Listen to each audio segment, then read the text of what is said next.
নগদের 24,781 পরিবেশক, এজেন্ট ও কর্মকর্তা বরখাস্ত।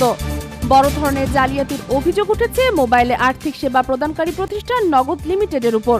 প্রতিষ্ঠানটিতে ভুয়া পরিবেশক ও এজেন্ট দেখিয়ে আর্থিক জালিয়াতি এবং অতিরিক্ত ইলেকট্রনিক অর্থ বা ই-মানি তৈরি করা হয়েছে, যার ফলে হিসাব মিলছে না 2,356 কোটি টাকার।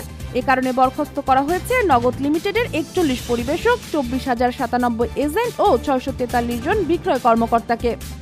প্রতিষ্ঠানটি ভুয়া পরিবেশকের মাধ্যমে 1,711 কোটি টাকা তুলে নিয়েছে এবং ব্যাংকে জমা টাকার অতিরিক্ত 645 কোটি টাকার ই-মানি তৈরি করেছে।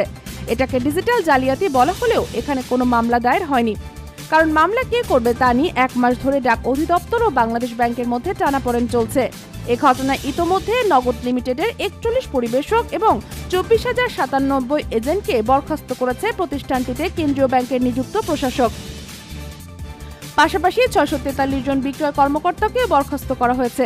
এছাড়া শীর্ষ পর্যায়ের 6 কর্মকর্তার বিরুদ্ধে ব্যবস্থা নেওয়ার জন্য ডাক অধিদপ্তরের কাছে সুপারিশ করেছেন নগদের প্রশাসক। বৃহস্পতিবার এ সংক্রান্ত একটি প্রতিবেদন প্রকাশ হয়েছে দৈনিক প্রথম আলোর অনলাইন ভার্সনে।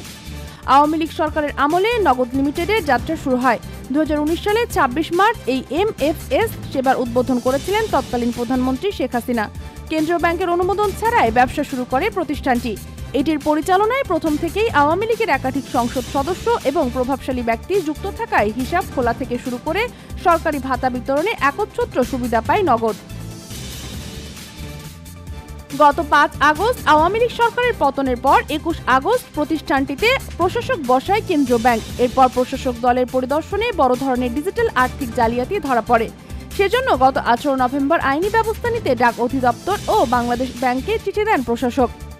এ বিষয়ে বাংলাদেশ ব্যাংকের মুখপাত্র হুসনে আরা শিখা বলেন, আমরা নগদের ঘটনা সম্পর্কে অবগত। এই ঘটনায় কে মামলা করবে এই সিদ্ধান্ত এখনো হয়নি।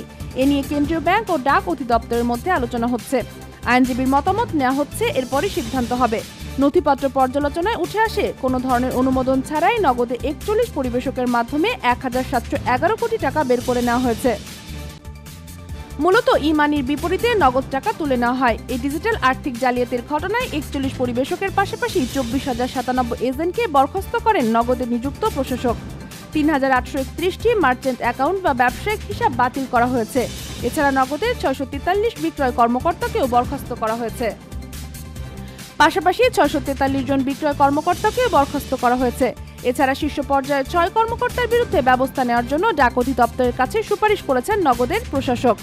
বৃহস্পতিবার এ সংক্রান্ত একটি প্রতিবেদন প্রকাশ হয়েছে দৈনিক প্রথম আলোর অনলাইন ভার্সনে। আওয়ামী লীগ সরকারের আমলে নগদ লিমিটেডের যাত্রা শুরু হয়। 2019 সালে 26 মার্চ এই MFS সেবার উদ্বোধন করেছিলেন তৎকালীন প্রধানমন্ত্রী শেখ হাসিনা। কেন্দ্রীয় ব্যাংকের অনুমোদন ছাড়াই ব্যবসা শুরু করে প্রতিষ্ঠানটি। এটির পরিচালনায় প্রথম থেকেই আওয়ামী লীগের একাধিক সংসদ সদস্য এবং প্রভাবশালী ব্যক্তি যুক্ত থাকায় হিসাব খোলা থেকে শুরু করে সরকারি ভাতা বিতরণে একচ্ছত্র সুবিধা পায় নগদ।